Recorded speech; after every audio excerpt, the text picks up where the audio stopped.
But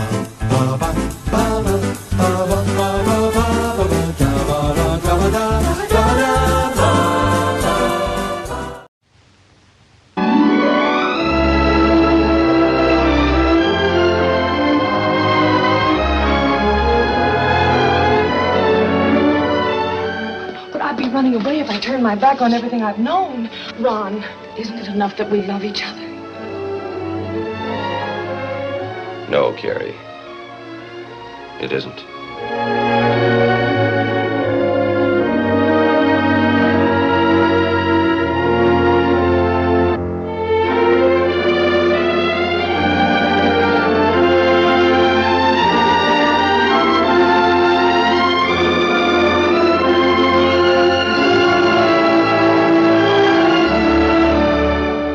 Listen, Mother, somebody in this family's got to think straight.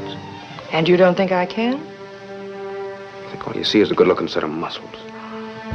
Hello, I'm Thomas Carruthers. I'm Will Leggetter. And Merry Christmas, Will. Merry Christmas, Tom. Are you feeling actually festive? I am feeling festive, actually. It's not that bad. Yeah. After watching this film as well, it's not necessarily a Christmassy film, No. but the old movies, that sort of film is on Christmas Day morning, and you're sat there. There's a bit of a chill in the air, but it's all right because the fire's on, and there's wrapping paper crunkling on your cold bare feet, and I love There's it. a sexy gardener. I adore all that having a laugh. Oh, well, let's welcome to Christmas time at Carruthers Leggetter Whoever. We famously film all of these things out of sync and all that crap, but these are some of the episodes that we actually record somewhat of a time when they should be recorded.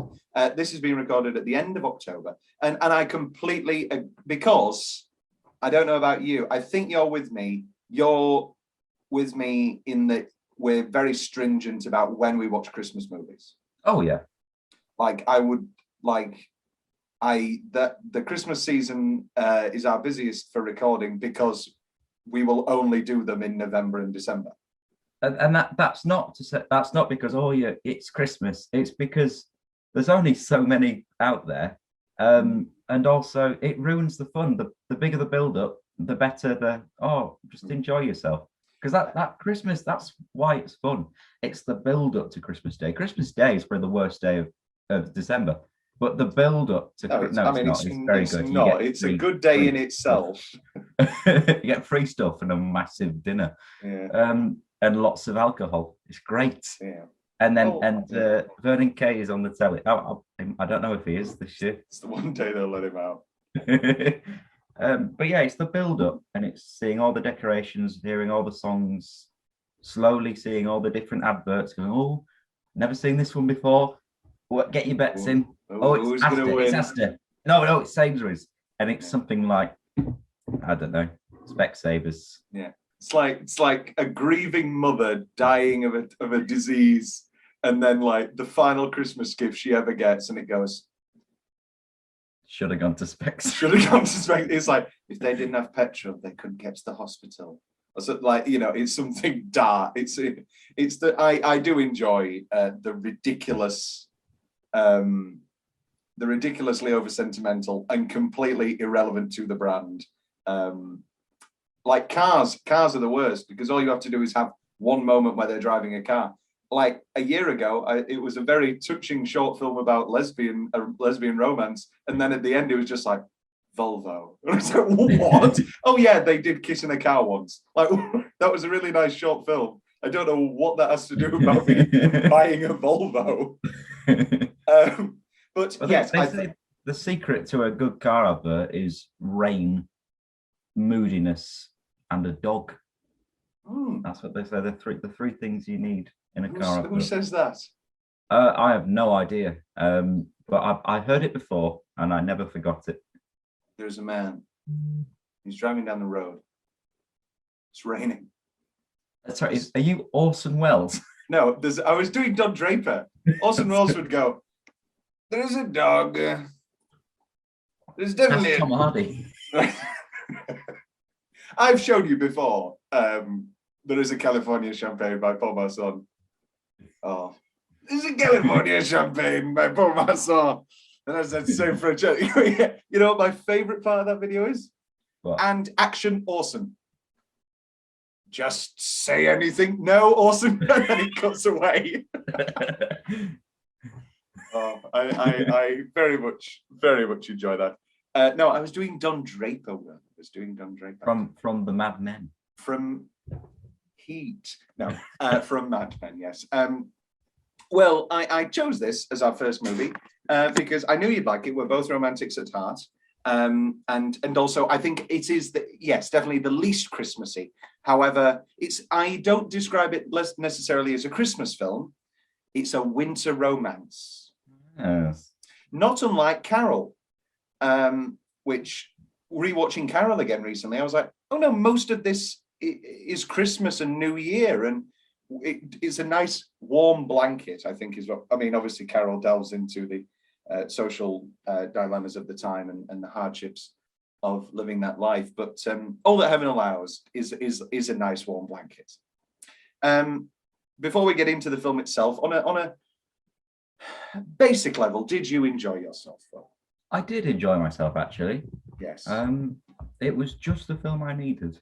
Yeah, it's lovely, isn't it? This is really nice. You said to me, "You're gonna love this film. You can't not like it." I think in our previous Christmas episodes, I always say my top 5 is It's a Wonderful Life, It's a Wonderful Life, Scrooged, Gremlins, Die Hard, Elf, and probably All That Heaven Allows as a movie snob arsehole choice.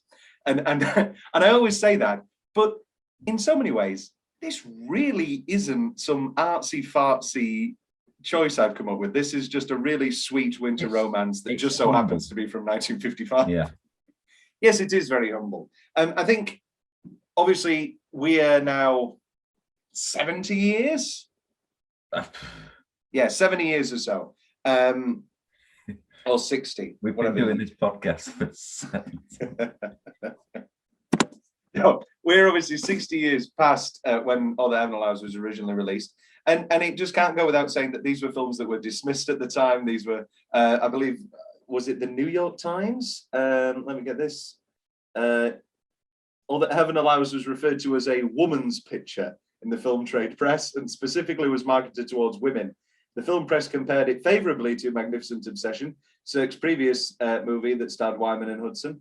A review in Motion Picture Daily was generally positive and praised the use of color.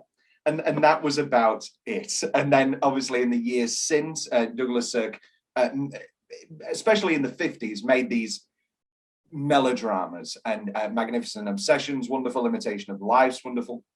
And these grand, beautiful Technicolor films. Yes, usually with Rock Hudson, you know, stunning, handsome, incredibly wonderful Rock Hudson, Jane Wyman in a couple. And yeah, they were these slightly overly sentimental romances usually, and yeah, they were referred to as women's pictures. But of course, now it's been preserved in the National Film Registry or whatever, and there has been a critical appraisal. This and Magnificent Obsession are in the Criterion Collection. Please release the UK Blu-ray of All That Heaven Allows. I do not enjoy.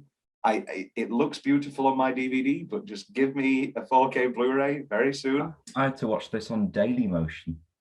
Oh God. Oh no. Which is where I've been watching Phoenix Nights recently. Oh, yeah. Yeah, I love Phoenix Nights. I'm getting let's do Phoenix Nights. I love Phoenix Nights. Cannot beat Phoenix Nights. But now everybody goes, no, All That Heaven Allows is beautiful and it's a masterpiece and it's a beautiful romance and it's the best romance of the 50s or whatever. So it's in some ways there are parts of the movie where I can go back to the mindset of 55 and see it as this small. There was a word you said about 10 minutes ago. Humble. Yes, and I agree completely.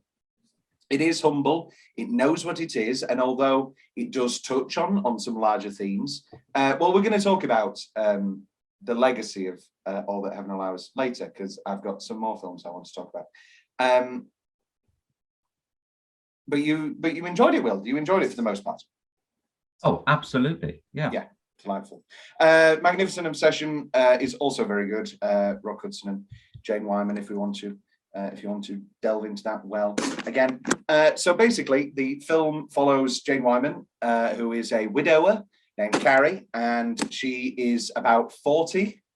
And obviously in 1955, that means that she is an old age pensioner. And so immediately she's thrust into the world of widows in their 40s and 50s. And the first thing you have to do within 2 years is marry off again, you know. And I'm going to spoil one of my favorite moments when she goes on that first date with I think he's called Harvey. And then at the end of the day, he goes, I can't offer you romance, Carrie, but I can give you companionship and affection. And that's what counts. That's what you want. And then there's this beautiful look from Jane Wyman where she just goes, no, of course not. I want romance, you know, because companionship is lovely. Companionship's great, but that the love underneath it and the romance and the affection underneath it, that is, of course, what any great romance is fueled by. And of course, she begins a love affair with Rock Hudson, our younger. I mean, in real life, I think he was 30 and she was like 38. But in this, 29 and 38, I believe. Oh, very good. But in this, of course, we can skew him down to 25-ish or so. Either way, in the small world of this suburban town, this is the biggest scandal to hit them in a very, very long time. And yeah, I mean, Hudson doesn't care. He's incredible as Ron Kirby, just pure charisma, pure heart, pure sexiness. He's incredibly sexy, and he's that pure masculinity fused with emotion. Very similar, I think, to Patrick Swayze in Dirty Dancing. That fusing of pure masculinity with emotion and romance. And of course, Jane Wyman falls head over heels. Who wouldn't? But the town will not allow it. And never mind the town, her fucking evil kids. Who I think I could watch any, like the AFI list has Darth Vader, Lecter, Nurse Ratched. These kids, Ned and the daughter, Ned and Kay. Ned's a piece of work. Oh my God. I can't stand the man. And they obviously are very, very angry with it. And we'll talk about the elements of that as we go on. 1-star review movie corner in honor of Katrina Unit. We've got a couple here. Pinball Wizard is what this one's called.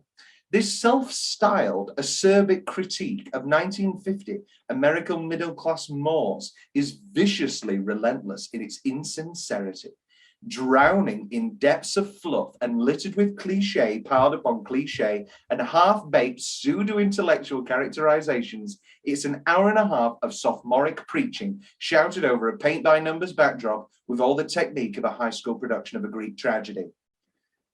Maybe the best IMDb written review I've ever read. Terrible opinion. Or is it a terrible opinion? I think we can touch on this. Is there something there? I think every opinion is valid. Of course. I think in this sense, you could look at this in the world of cliches. Obviously, it's harder with older movies because those are usually the movies that start the cliches. Yeah. But yeah, the backdrops, I guess, there are certain moments where it's clearly on a sound stage, but I think, and I've talked about this with the Twilight Zone before, you've got to buy into it. And it's very easy, I think, with a movie like this, where it's so beautifully shot and romantic and romanticized, that it's very easy to just buy into this world, because who wouldn't want to be in this world? And then you're in, and so everything else sort of fades away. How do you feel about when you're watching older movies or the like? Yeah, there's something. Sometimes there's nothing wrong with cliche. It's only when cliche goes too far it's really obvious. But if you're gonna do this really nice romance story, set it in this small town and have it quite same location, just. I think it does that, but it doesn't need to be anything else.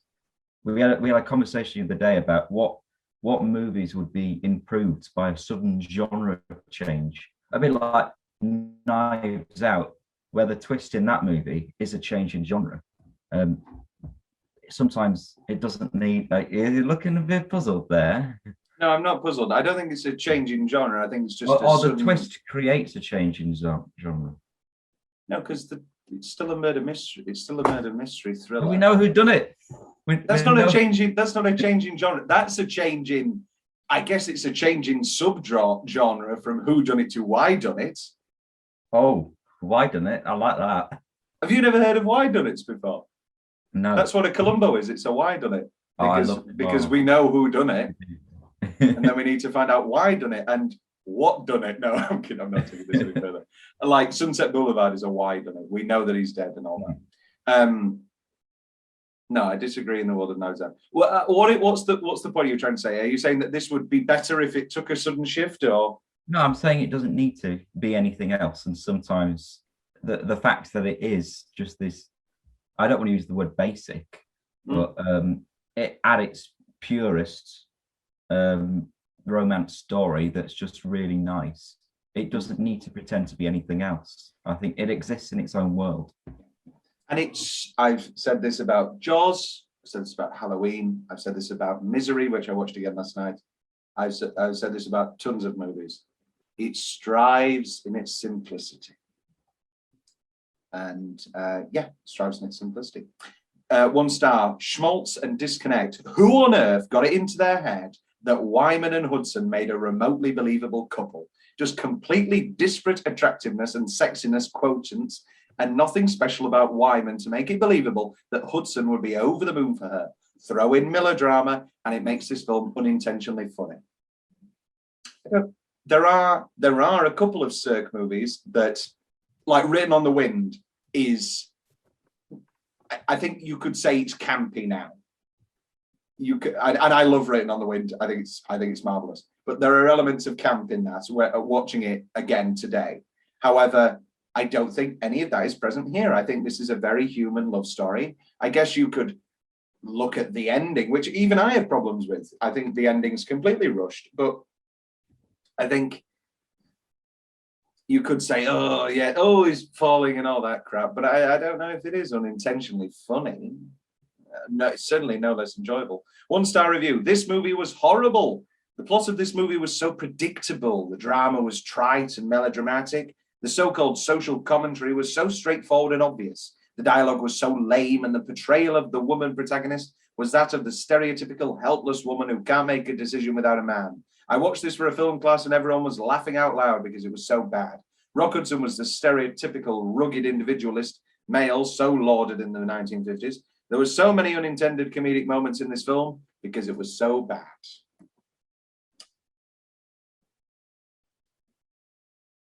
Just disagree. Just fundamentally disagree. I don't think. Yes, there are films of this ilk that stray now from in a modern lens into being unintentionally funny, but I just don't think it's it. So the film is written by Peggy Thompson, credited as Peg Fenwick, from a story by Harry Lee and Edna L. Lee, a couple, I believe. It's more or less a faithful adaptation, I believe. And again, I don't know what you'd add or what you'd take away. We do have an alternate ending, which we can discuss. But I do, as we've said multiple times again, it strives in its simplicity. I don't know what you'd add. I don't know what you'd take away. Will, best 10-minute stretch. What do you have? Well, IMDb, or someone on IMDb, has broken down the entire film into acts. And I don't know whether... Have they? Yeah.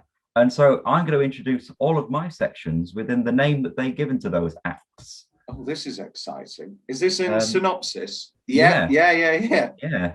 So for my I've got 2 10-minute stretches. My first one. God, what is this? What is this? I mean, they're interesting names because you read them and you're like, well, that was one item in the scene that, or just someone's name. This is wonderful. Act 7. Are these from the book? Are these chapters from the book? Might be. Okay, yes, let's I start from the top one. You like this format. Let's I do like it. this. Let's break it down. So we're throwing it. Oh well, no, we'll keep best single minute because it's little things. But we'll talk. Okay, yeah. So Act 1 is Golden Act Rain one, Tree. Golden Rain Tree, which is, I mean, that is one of my best single minutes. Meeting It's, Ron. yeah, when they meet each other for the first time, I like that. I think it's a very good way to open the movie. He's a little bit quiet and reserved. He's not immediate. He's not. It's a bit of a different Ron actually, because he's a bit sad about his father. He doesn't really flirt with her. He's nice. He's polite, but he's definitely a workman. He's being very professional actually, and he's just not coming onto her at all in that moment. And I agree. Yes, I think it's lovely. Obviously, we know where the film's going to go. Did you know anything, Will? No. No. So I presume when these two first started talking, you knew it was a romance, or? Oh yeah. Yeah. Question number 2. Act number 2. Doesn't have a name. No, it does. Egyptian tomb. They just haven't spaced Right. it. So this is, of course, referring to Carrie's daughter. Talking about, I'm so mad at that. You know what I do? I hate the character, but I love the character. But I love the character. I love that she has all of these progressive opinions. I don't agree with, walling up the widow with the pharaoh, and the widow should continue life until it's her mother and until it affects her life. And I think one could paint these kids as stereotypical, no, not stereotypical, but two-dimensionally evil and selfish. It's a bit Vida Piercy, it's a bit Mildred Piercy, but I think there are great complexities actually to the daughter. She has all these opinions, however, they're a bit of a facade. She does actually just want to marry and fall into line like everybody else. I mean, one of the last times we see her is her telling her mother, "Oh, I'm getting married. It's wonderful." And then obviously Carrie's wonderful reaction.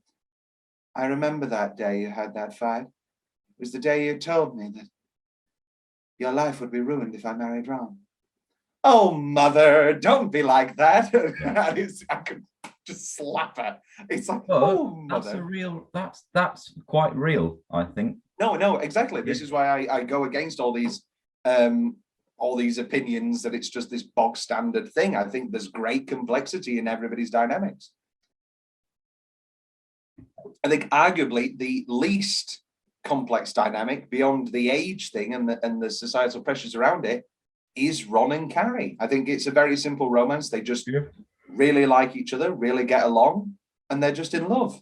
And then all of the complexities of the film and all the dynamics in the film come from everybody else just getting in the way. I like that there's not a huge conflict. It's not like, we're gonna move house or never gonna see you again. It's just the only reason they feel they shouldn't be together is because of advice that other people or things because they're bowing down. There's no terrible argument between them. I think I've got on comment record before as saying the only organic second act fight I've ever seen is When Harry Met Sally, and because the natural evolution of their relationship is them having sex, and then of course they're going to have that argument and split apart, and then every movie since wants to be a rom-com like When Harry Met Sally. And I'm talking about one of my own scripts here as well. I'd like the second act argument isn't genuine well, no, it is genuine, but anyway, that's another thing. And I'm sure that everybody else would say that their arguments are genuine as well. But here, as you're saying, it's not that, "Why don't you come and live with me, Carrie?" "No, I want to live in my house." "Oh, you just don't love me, do you?" It's not one of those ridiculous, like, calm down, Rock, just 1 minute. It comes very naturally, and because also, Ron, it gives it the whole, who cares? It's what we think, but that's not the time. That's not the world that they're in. Act number 3. This is one of my 10-minute stretches. Stoningham Country Club. This is where we meet where we enter Carrie's life at current, and it's all very, oh, that's the widow, that's the sad widow, and Harvey. Lovely scene on the balcony. Yes, with Howard, who's just a dog, goes out partying every night. His wife's at home with the kids, and he just lays any woman he can, and all the widows, and obviously he gets rapey with her later. You know, if I knew that you were, you know, typical what we hear time and time again of a man being rejected and then immediately getting angry when a woman goes off with just another man, because it's not that she didn't want sex, it's that she didn't want sex with you. Yeah. And lovely dynamic with Howard later, and Mona, evil, bitchy Mona. Oh, Howard, did you put you down? Oh, I big fan of Mona. Yeah, Stoneham Country Club. And also before this with Harvey, this is where we're introduced to Dad's trophy. which is yeah, I remember when he got this trophy. Yeah. He filled it all with champagne. That was a big old prop that he just plonks out and fills the camera. And also I enjoy that it's like, oh yeah, nothing's going to turn me on more than hearing about how you were childhood friends with my husband of 10 years. Like no, even 20 years, because we hear later that Carrie got married at 17, 23 years. And so, yeah, it's like, and it brings you into that small world thing. It's like, no, everybody knows each other. Carrie probably knew Harvey's wife. They probably had dinners together, and then everybody who's a widow just has to pair off because it's better than being alone. And Carrie wants to break that taboo. She wants to break that. She wants to fall in love, and she has fallen in love, and nobody will allow it. Poor Carrie. Act number 4, championship versus romance. So this is Kay and Freddie, Kay, who she will later marry, having an argument again. And what's happening here? Oh yes, with the strange close up to the camera where she goes on about, to quote Freud, glasses off, close to the camera, and then finish Freud quote, put glasses back on. It's like, oh, go on then. And yes, I very much enjoy that. I also enjoy whenever Ron calls her Mrs. Scott when he's working for her and he's being professional. I like that. Also, one of my specific favorite parts, I know we're jumping around, is just the first blue car we see. The colors of this film, the beauty. It's a truly, truly beautiful work of art. And I think you could desperately make the argument that it perhaps elevates the film as it is. I think it's beautifully made and beautifully shot. And I think perhaps if this was a film obviously if it was a less well-made film, we wouldn't be talking about it like this. But that's any movie. But I think there's something about the colours of this movie, especially with it being a winter romance and the joys of the it's very cozy and warm. Action number 5, Glass House / the Old Mill.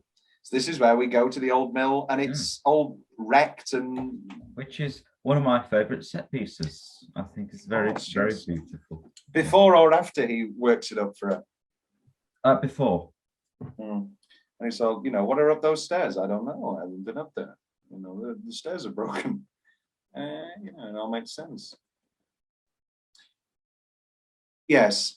Immediately brings us into the world of Ron and this not naturist. It's not, but this return to nature thing. It's I guess it's rather cliche. This whole I'm a man of the world. I'm a man of nature, and he's in the dirt, and he's this wonderful man, and I don't need any of this fancy schmancy stuff. And I guess she's of course attracted to that. Who wouldn't be?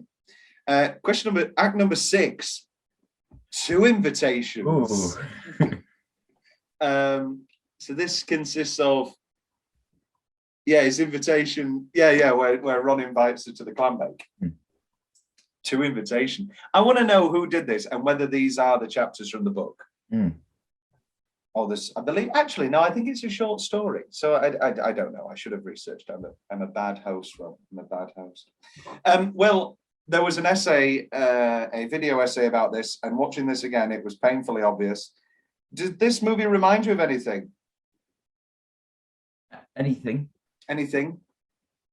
As in another movie? Heightened emotions and a heightened romance, a woman from an upper class world being brought down to a big friendly party with lots of music and dancing by a man who's a little bit poor and a little bit one with the world. Did that remind you of, and everybody around them doesn't think that it should be?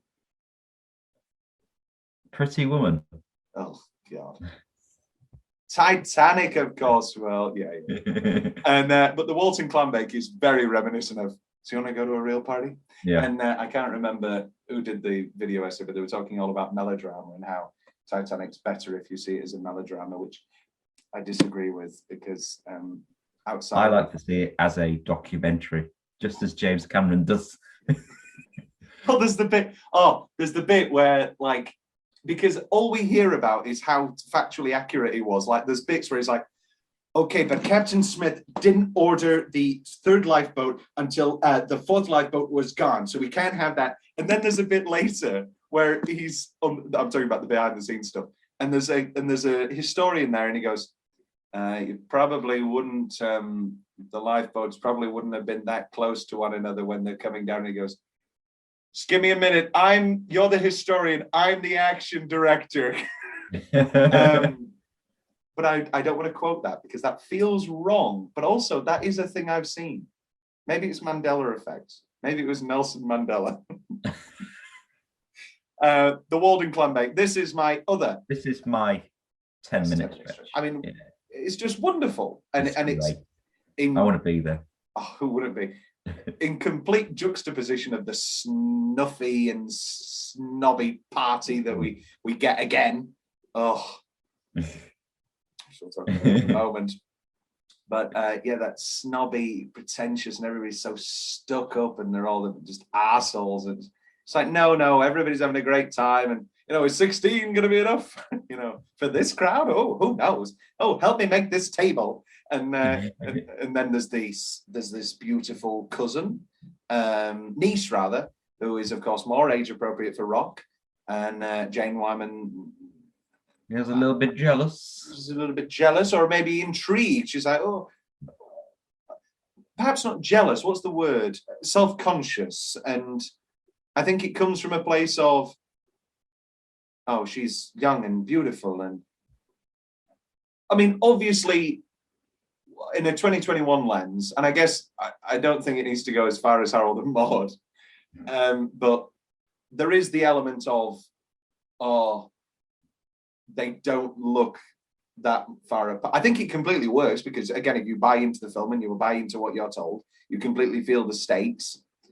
And perhaps, actually, in this world, it works even better as a comment on just the life of a widow rather than the fact that she's old. I think that you can still look at the film today, looking at the 50s relationship to widows in that sort of upper class lifestyle, rather than looking at the big taboo being that she's 40 and he's 25 or whatever age he's supposed to be. I think it still works in that sense if we look at the taboo of that. Yeah. But yeah, no, the Walden Clambake is probably not my favorite 10-minute stretch because I'm a cruel-hearted person. But yes, have we got a wonderful song? Oh, it's great. When I get my flirty eye at you, and it does sound like it's Rock Hudson singing. I couldn't find out whether it was, but either way, he's got a delightful singing voice. There's a great, like it's B. Arthur's Christmas special or something, and it's Rock Hudson and B. Arthur singing a song called "Everybody Today is Turning On," and it's all about how. Like, I'm going to send it to you because you're going to love every single rhyme. But it's like all about how modern, it's the 70s, and how like modern people like turning high on drugs. And it's like, a French connection was foreign plugs. And it's snort, sniff, puff, and all your tears are snort, sip. whatever, puff, and all your fears are temporarily gone. Everybody today is turning on, and it's rather delightful. The clam bake is definitely excellent. Then we have Act 8, Wedgwood Teapot, Act 9, Butcher Shop, Act 10, Father's Trophy. Here we go. So this is my favorite 10-minute stretch. I know it's because I'm cruel, but the kids being introduced to Ron. I only know one Ron Kirby, and he's a gardener. And last time I checked, he was dead. And meeting Ron and Rock Hudson is just so nice and no problems at all. Well, of course he is. This doesn't come as a surprise to us at this point. And then where's Father's Trophy? Is this the clutter you were talking about?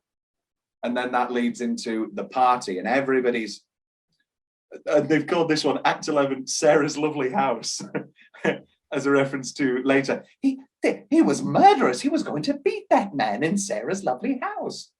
And it's this horrible, horrible scene. And Agnes Moorehead's doing her best as Sarah. She's, I hope you'll be a friend of mine. I hope he'll be a friend of yours and all that. And they're doing their best, but everybody is just so cruel. I particularly enjoy the older white-haired woman who comes up and goes, "Oh, Carrie, I've heard about your, you look frightfully familiar to me." "Well, yes, miss, I've been pruning your trees for close to 3 years." "That must be it." Oh, and she's the most overdramatic and melodramatic. Mona just coming out with the quickest one-liners of all time. "Oh, what a wonderful tan. It must be from working outdoors." Of course, I'm sure he's handy indoors as well. Just the dirtiest you can get away with in 55, and just so cruel and horrible. And then this is what we're talking about with Howard being angry. And now that he knows that she's having sex. Well, no, is she having sex with Rock Hudson? I guess that's Sir Tom's big question. Oh. No. I don't know. I think if they're proposing marriage, I think they must have. I guess timelines are a bit. We never really let in on the timelines of things. They had a wonderful evening in front of the fire. I presume they've had sex. I perhaps could see a Mildred Pierce, Todd Haynes. Well, we're going to talk about Todd Haynes later, but the Mildred Pierce miniseries that went back to the original novel and put all the sex in, and I could see a movie. Was this the Bruce Springsteen one? Is there a Bruce? I'm sure. Oh, hold on. Right, keep talking. Bruce Springsteen, Mildred Pierce. No. Are you talking about the song by Bruce Springsteen, All That Heaven Will Allow? No, that was not for a film, a sexy film version of All That Heaven Allows. There is a remake of All That Heaven Allows, which we're going to talk about later, which may even be better. But that goes for a different. I'm going to talk about it later. I love it a lot. Sarah's Lovely House. We talked about that. And he gives one to Howard, but he doesn't hit him. He doesn't do anything. He just sit there. Doesn't do anything. Act 12, a good-looking set of muscles. This is Ned's cruelest moment. I think this is one of my favorite minutes. Yeah, it's horrible to his mother. What does it look like, mother? What does it look like? And there's an earlier moment where he's talking about her dress, and Kay's talking about classic edible complex. And, it's Oedipus, and there's all that going on, and it's like, these fucking kids. It's not the worst thing they do. We all know. Well, I don't know. We'll talk about it later. Rose, Act 13, Rose window. So, I mean, this is the most iconic shot in the movie. It's definitely my specific favorite part. It's the moment that made my love of this film cement. It's that beautiful silhouette against the frosted winter window, and that pain and the romance. It's stunning. I can only presume that you fell head over heels. Yeah, I'm a man for cinematography. You do appreciate the craft. The craft. Oh, how has that become my catchphrase? And people don't even know what that means yet because the Aardmans aren't out. Has it not even? Oh, yeah. I very much appreciated that shot. I think one of the first times I watched All That Heaven Allows was in my term in Philadelphia. I'd seen it before, but I got the Douglas Sirk box set and I watched like 10 in 2 days.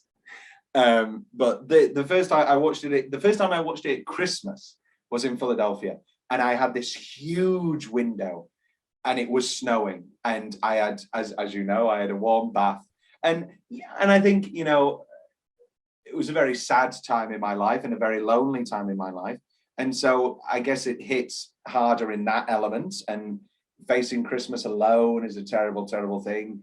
And so, well, I'll talk about my favorite single minute, and it's my least favorite single minute, is going to the station. Oh, the kids aren't here, they must be busy. And her going and doing the tree on her own, and looking out the window and crying. Oh, let's see. It's I mean, it's beautiful. It's wonderful, harrowing, heartbreaking filmmaking. Act 14, a local sensation. Act 15, telephone and telegram. Act 16, silver tip spruce. Yeah, I like another set piece. I think just because I like Christmas. It looks really, really nice Christmas tree. Oh yeah, place when they meet again. Yeah, and then when they lock eyes and then hi Ron. That's exactly what she says.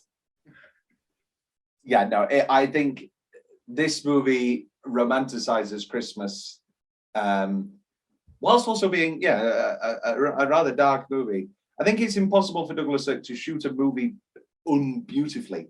That's the worst sentence I've ever said. But and so when he's shooting Christmas, of course, it looks stunning and it's marvelous and it's delightful. And yes, all the outfits in this movie, these beautiful colors and Ron's sort of earthier outfits and his hunting jackets and those great deep reds.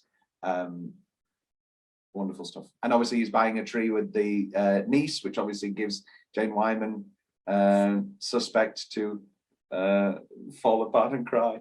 Act 17, let's talk about the television in this movie. Perhaps the most heartbreaking shot of all time is the zoom into Carrie's reflection in the television. So all throughout, it's been, I don't want a television. That's the last refuge for widows.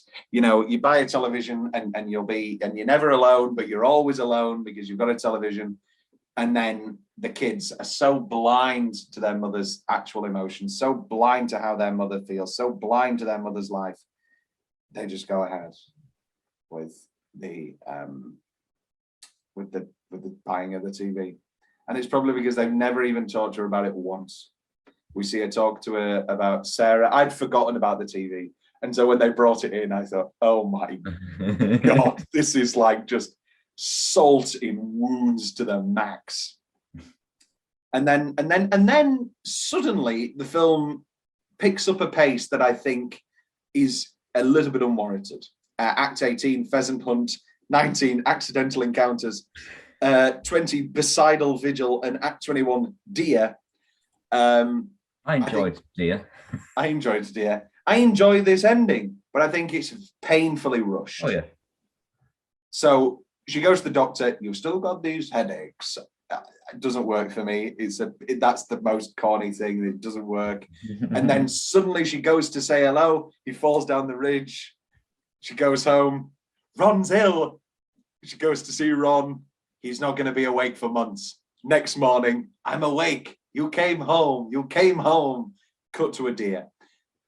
All of these things in themselves work, but the fact that it's over 10 minutes is ridiculous, and it comes out of nowhere. We're going to talk about the alternate ending. Let's talk about the alternate ending now. So Douglas Sirk wanted him to die. He wanted him to fall down the ridge and die. I think that's if what we've got is already too out there and rushed. I don't think that sounds even worse to me. I don't know. I could see that. I think the two options are him falling down the ridge and dying, and him laid alone in the snow. Carrie. And then she drives home, and then she puts her TV on. What's tipping point on? I mean, it is that time. Oh, a tipping point, then Chase, then Pointless. And I'll watch Pointless in the ad breaks of the Chase. Did you see other day, was it what food did Homer say was was it you know the poet anyway, he's liked and he said, and then he went, well, I know he likes donuts. And then yeah, but I'm not too sure. I think I'll pass it on. And then there's this girl, and he's like, what do you think? No, I'd say donuts too. Yeah. As in Homer, as in the Iliad. Yeah. Oh wow. That's good stuff. That's good stuff. Ben Shepherd, the best actor since Al Pacino. Bit of lateral there. Oh, is that? Oh, it's a rider. It's a rider, ladies and gentlemen. Oh no. Oh wow, good stuff. Good stuff. I think they should get on some real Blackpool penny pushers on there. Go. I don't. Questions. There's questions. Why can't I just play the board? I'd love to see it. Stop tapping the glass. Stop tapping. Get away from that machine. Stop shaking that machine. Oh, so close. I'm going to get that keyring. Oh, that keyring, so close. Good stuff. You've not won a keyring, but you have won a holiday to Reykjavik. I want that fucking keyring. I want a keyring. Yeah. I'm going to get it for my niece. You can have a car, or you can have 5 more pennies and just stay there all day. You can either stay here all day and miss your kid's birthday, or you can. Oh, that's good stuff. All That Heaven Allows. We've gone through the entire film in a way that we don't. And are there any single minutes that you want to be more specific about, Will? Oh, let's have a look here. Wedgwood Teapot I wrote down. I thought that was very nice because that had another frosted window moment in it.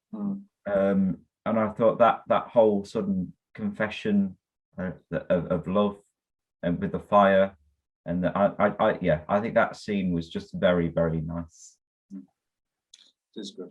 Are there any weirdly specific moments I've not talked about? I think I've talked about them all actually as we've gone through. I think first time we see Rock Hudson with a deer, and it's like a real deer, and it's like, oh, this is lovely. The window silhouette, the trophy is clutter, Howard being angry at the party and sitting down and moaning, oh, did you turn the passion down? Cordell. Yeah, Cordell. That was it. It's the blonde woman at the party, the first bitchy woman at the party who goes, oh, well, of course, I guess it is. Oh, I thought this was my party. Of course, I guess it is big news, a woman of your age getting married and all that stuff. I love. But my favorite is probably, I'm sure it's very handy indoors too. Great stuff. Any weirdly specific favorite parts, Paul? No, I've gone through my notes as we've sort of talked about it. Yeah. Soundtrack corner. The film is a beautiful old Hollywood score by Frank Skinner. Not Frank Skinner. Skinner. Frank 3 Skinner. lines on the shirt. That would be good. That's one of the changes. End the film with 3 lines on the shirt. He falls off. He's there in the snow. Don't worry, we're gonna get you out of here. Airlift him out. He's coming home. He's on his way. The helicopter's taking him now. I was just thinking, and this is like 3 jokes ahead of one joke, but it's like, what if there was a film with 3 lines on the shirt in it, and then they made a gritty remake, and like they have to do the like indie woman singing a slow version song. 60 years, 3 lines on, and it starts just piano, and you're like, da, da, da, da, da. You go, oh my God, they're playing 3 lions. Oh, terrible. You know when somebody edited a slowed down version of Spice Up Your Life over the Doom trailer? They should have done that for the Lion King reboot. Lion King reboot was terrible. You've talked about your favourite set. Well, best line. Are there any other favourite sets you want to discuss? No. Best line I have here. Gary, let's face it. If you are ready for a love affair, but not for love. Oh, You took mine. Oh well, what can That I was the say? one that jumped out. I thought it was a very nice, very poetic line. Yeah. Mick discovered for himself that he had to make his own decisions, that he had to be a man. And what you want? And you want me to be a man? Only in that one way. I don't want you to be a man. Of course, we could be crude about Rock Hudson's real life as a closeted homosexual. There's the most shining, the weird. It's not weird, but it's like weird to watch nowadays. Is there's a scene in Pillow Talk where he pretends to be gay, and it's like, oh, there's so many levels to your performance here, Rock, and it's very interesting. Rock Hudson's a very, very interesting figure. I've been told I look like Rock Hudson before. Have you?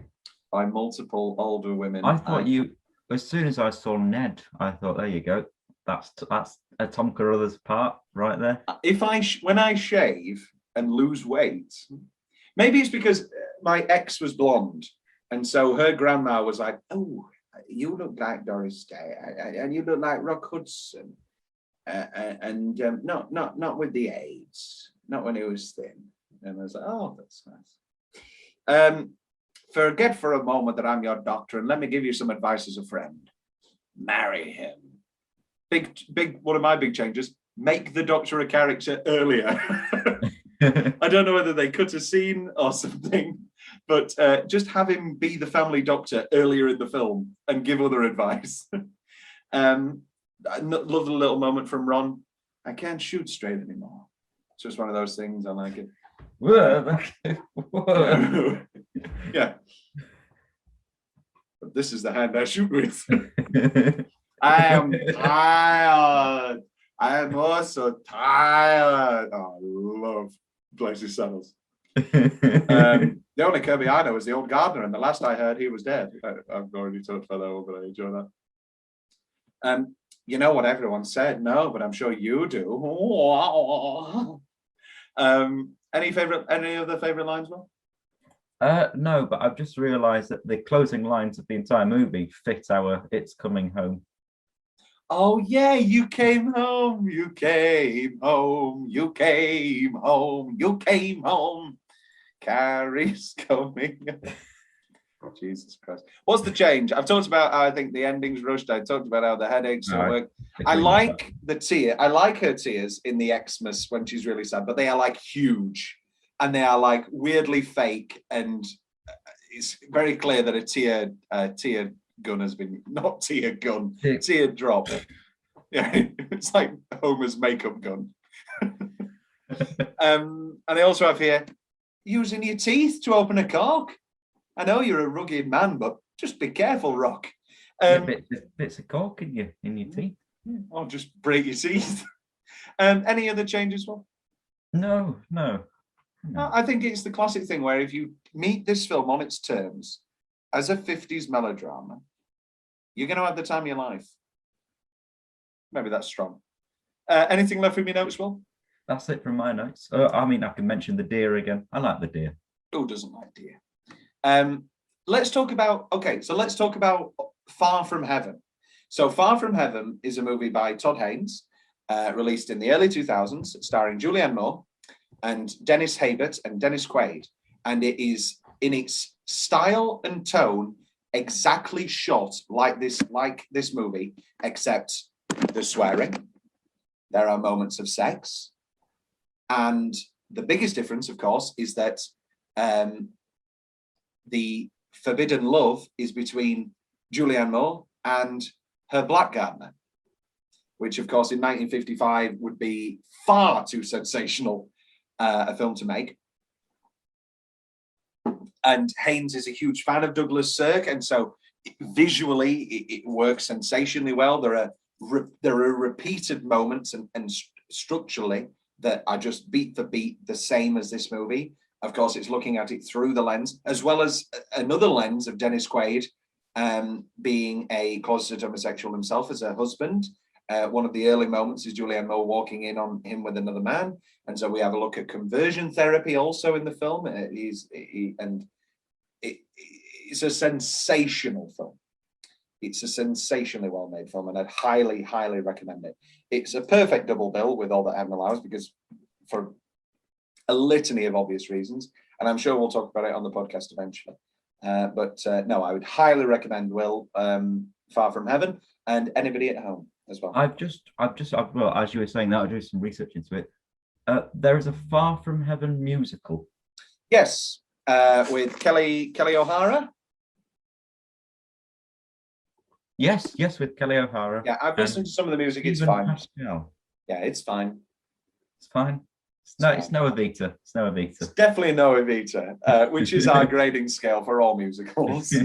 No, the film is excellent. The music is fine. Perhaps in a production, but I think most of what makes the film work, a big thing that makes the film Far From Heaven work as a film, is the fact that it is commenting on the film language of All That Heaven Allows. Steven Soderbergh did this as well with The Good German, which is a film using the same cameras, shot in the same way as like Casablanca or the like, but there's real sex and there's real blood and there's real swearing. And it gives that weird, jarring effect of you repeatedly fall into, in your mindset, it being a 50s film, and then suddenly they say fuck, and you're like, oh, okay, that we can say fuck because it's 2001, and we can show sex and we can talk about race and homosexuality in the 50s, through a modern lens, whilst also it being in the world of the 50s. I think Far From Heaven is marvelous. Good German, less so, but an interesting film in its own right, and a great Clooney and great Cate Blanchett performance. Alternate ending, we've talked about whether or not it would work better. Basically, Ross Hunter, the producer, who worked with Hudson a lot and Douglas Sirk a lot, said that no way in hell you're not killing him off. So let's talk about a few fun facts. The facade, later cannibalized to make up the front of the Bates home in Psycho, is visible a few houses up from Carrie's block. So Norman and Norma are living a little bit up the way. Let's find that interesting. The film seems to borrow its title from the last line of the poem Love and Life by John Wilmot. Here's that poem now. All my past life is mine and no more. True. The flying hours are gone, like transitory dreams given over, whose images are kept in store by memory alone. The time that is to come is not. How can it then be mine? The present moment's all my lot, and that, as fast as it is got, Phyllis is only thine. Then talk not of inconstancy, false hearts and broken vows. If I, by miracle, can be this livelong minute true to thee, 'tis all that heaven allows. So I guess that works. It's talking about, being yourself, following love and all that sort of stuff.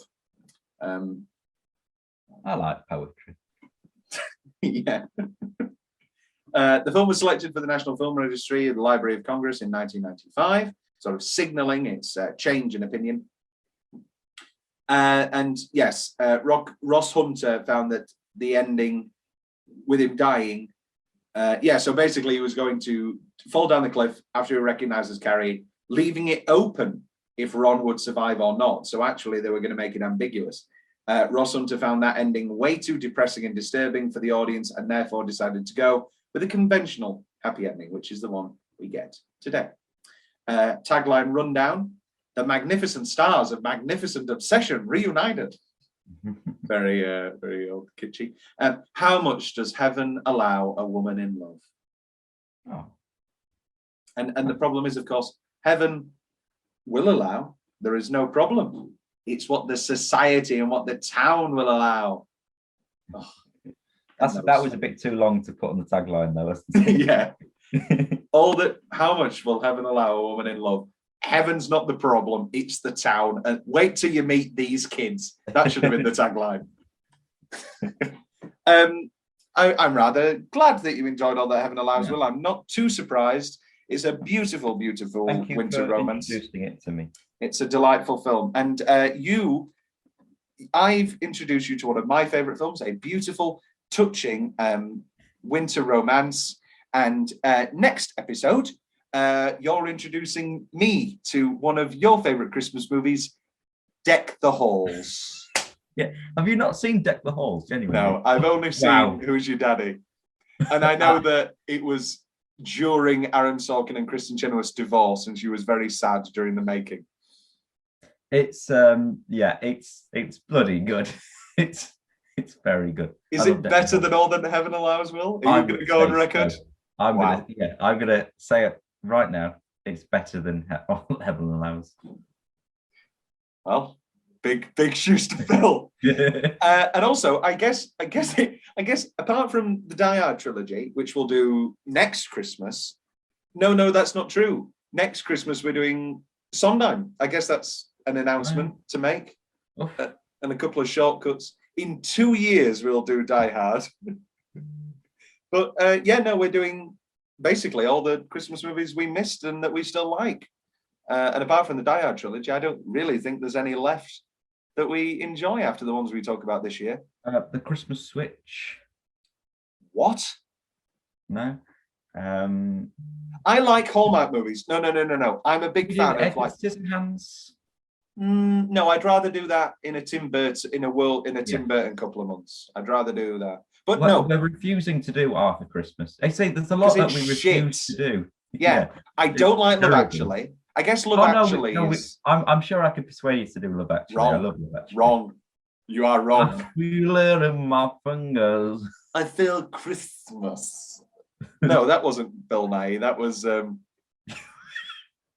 I feel Christmas. I like Christmas. No, that was Jagger. That was what I was doing. Yeah. Chris rockin' roll. No. Oh, this is a bad Jagger. Do your best Jagger, Will.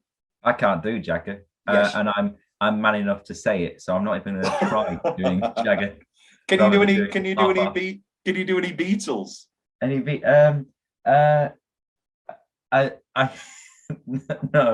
no.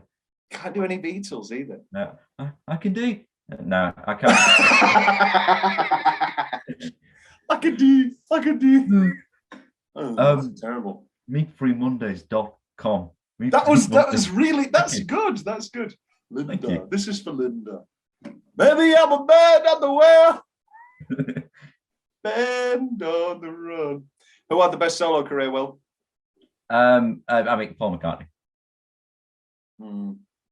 George Harrison. No, you don't actually believe that. Ringo Starr. That's correct. No, I'm kidding. It's got to be Lennon. Yeah. Speaking of Christmas, what's the better Christmas song? Wonderful Christmas Time or Happy Xmas War is Over? It's Happy Xmas War is Over, except for Happy Christmas, John. Happy Christmas, Yoko. Yeah. And then suddenly she comes in with the chorus, leading a chorus of children.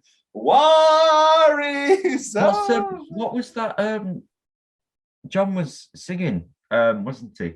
On some sort of with someone. Chuck Berry. He's singing with his idol, Chuck Berry. Yeah.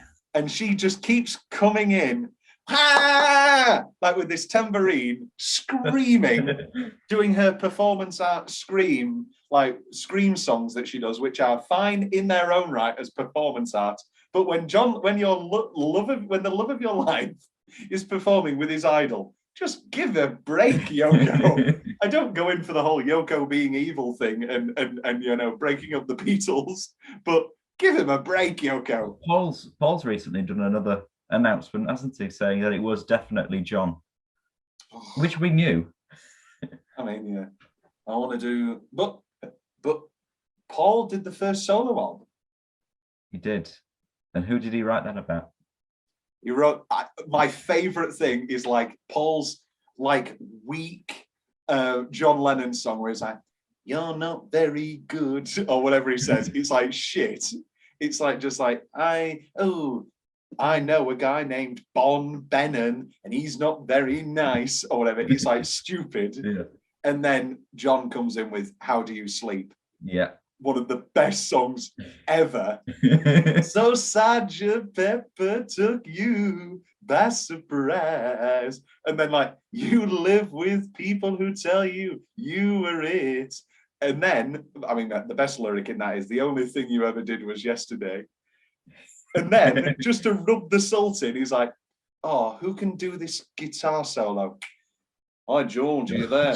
Oh, yeah, I'll do a guitar solo. What's the song? It's like, it's taking the piss on Paul. Oh, it sounds fun. Yeah, I'll come over right away. I'll come over. Incredible. I never thought that our first Christmas episode and our All That Heaven Allows episode would end on us musing on the Beatles. But we love the Beatles. So we love the Beatles, yeah. Our dad do love the Beatles. I also love All That Heaven Allows. Yes. I love Douglas Sirk. Will this be in your rotation, Will, moving forward? It's something I'd watch with my dad, I think. Yeah. And also, not that any of us have hosted Christmas parties in a long time. It's very good to just sit down and watch, but it's a very beautiful background Christmas movie with the colours and the stuff. It works tremendously well. And then somebody will sit down and go, this is a really sad movie about a widow. And it's like, I know. All That Heaven Allows, beautiful film. Next up, Deck the Halls, a film just as beautiful. I am excited. Whether it's, are you, right, here's what I want to know before we go in. Is your love ironic or is it genuine? I genuinely really do enjoy this film. Okay, because I've always been intrigued from an ironic stance. All right. Because who's your daddy? Oh, I'm your daddy is like so bad. And I'm like, oh, if the rest of the movie is as funny bad as this, because also comedy, you can enjoy a bad drama. You can't laugh at a bad comedy. I laugh out loud at the Halls because I think it's very good. I mean, I'm excited. There's a great scene where I don't want to blow anything, but where what's he called? Matthew Broderick, Danny DeVito. Where Matthew Broderick is driving a vehicle that's out of control, and I always find that very. Okay, so now we know what 20 minutes of the Deck the Halls episode is going to consist of.